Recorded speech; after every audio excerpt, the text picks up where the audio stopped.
পাখি ডাকা গভীর জঙ্গল। আমি একটা ঝিরির পাশ দিয়ে হাইটে যেতেছি। এই পাশটায় হচ্ছে খাল, এই পাশটায় মানে পাহাড় থেকে যে ঝিরি নামে আসছে সেই ঝিরি, আর এই পাশটায় হচ্ছে ঘন সবুজ জঙ্গল। তো তার মাঝ দিয়ে এরকম সরু একটা পথ গেছে, সামনে হাইওয়ের সাথে মিশছে। আমি যখনই সময় পাই চেষ্টা করি যে একদম সবুজ প্রকৃতির মাঝখান দিয়ে হাঁটতে, এবং এতে করে দেখা যায় যে মানসিক কোনো চাপ থাকলে খুব সহজেই ওইটা থেকে রিমুভ করা যায়। তারই ধারাবাহিকতায় মাঝে মাঝেই হাঁটি। আজকেও হাঁটতে আসলাম, মনে হইল এই হাঁটতে থাকাটা ক্যামেরা বন্দি করে রাখি। আমার বাসা থেকে 15-20 মিনিটের দূরত্ব এই জায়গাটা। এই যে এখানটায় যেমন বানায় রাখা হয়েছে। আমি একটা জিনিস আপনাদেরকে মানে জানার জন্য বলি, এই যে যে পেছনে যে ঘন জঙ্গল আছে, এইখানকার যে কাঠ আছে না, এই কাঠগুলো দিয়ে মূলত এই ধরনের বেঞ্চগুলো তৈরি করা। এটার মধ্যে খুব মোটা মোটা কাঠ দিয়ে কিন্তু করা। এইখানে কেউ আদৌ বসে কিনা বা কতদিন পরে বসে তার কোনো ইয়ত্তা নাই, কিন্তু এগুলা করে রাখা হয়েছে মানুষের বসার জন্য। ওই যে ওইখানটায়ও কেউ যদি এসে বসে, আমি যেহেতু মাঝে মাঝে এইখানটায় আসি, আমি খুব একটা লোকজন এখানে বসতে দেখি না বা বসা দেখি না। দেখা যায় অধিকাংশ সময় একা একাই হাঁটি, একা একাই হাঁটতে হয়। মানে খুব নীরব একটা পরিবেশ। শহরের কোলাহল মুক্ত একদম গ্রামীণ, এবং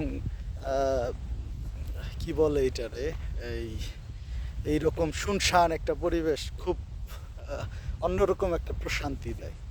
মনে হয় যে সবুজের মাঝখানে সবুজের বুক ছিঁড়ে আস্তে আস্তে আগায় চলতেছি আর কি। তো অন্য অন্য দিনের মতো আজকে মনে হইলো যে আজকে বেশ কিছু জায়গা হাঁটলাম। তো তো আমার কাছে মনে হলো যে আজকের এই ইটারে এই সময়টারে বন্দি করে আমার মোবাইলে চাপ লেগে সম্ভবত হয়ে গেছিল। কি ঘন জঙ্গল, তাই না?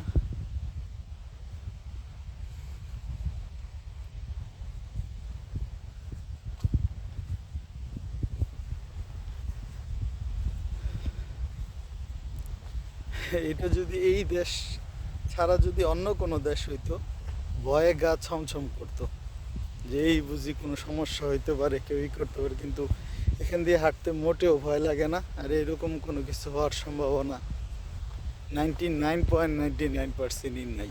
কারণ আমি বেশ কিছুদিন যাবত এই এলাকায় আছি, এমন কোনো পরিস্থিতির মুখোমুখি হই নাই যেটা আমার জন্য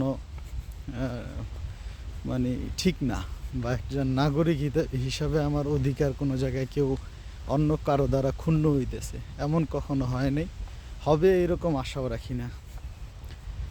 তো এই কারণে যেমন একদম নিজেকে নিরাপদও মনে করা যায়, এবং হাইটা খুব মজাও পাওয়া যায়, প্রাকৃতিক পরিবেশটা উপভোগ করা যায়, বনের শুনশান নীরবতা উপভোগ করা যায়, পাখির কিচিরমিচির উপভোগ করা যায়, সুন্দর শীতল বাতাস উপভোগ করা যায়। এই যে এইখানটায় আবার কাঠ দিয়ে বানিয়ে রাখা হয়েছে ইসের মতো, স্টেজের মতো। এখানটায় চাইলে কেউ এসে বসতে পারে। এসে বসলো, ঠিক সামনেই হচ্ছে ওই যে যে ঝিরিটা বললাম, ঝিরিটা এখন কিছুটা প্রশস্ত হয়েছে।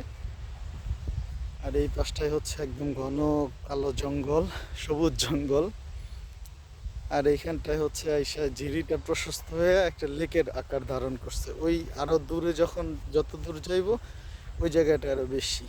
এখানে এন্ট্রি নাই, সম্ভবত কোনো সমস্যা হয়েছে এই করে রাখছে। এইখানটায়ও তদ্রুপ এই যে বসার জায়গা আছে, এখানে হেলান দিয়ে বসারও জায়গা আছে দেখা যাইতেছে। বাহ, তাহলে আমি একটু হেলান দিয়ে বসি, এই জায়গাটা উপভোগ করি।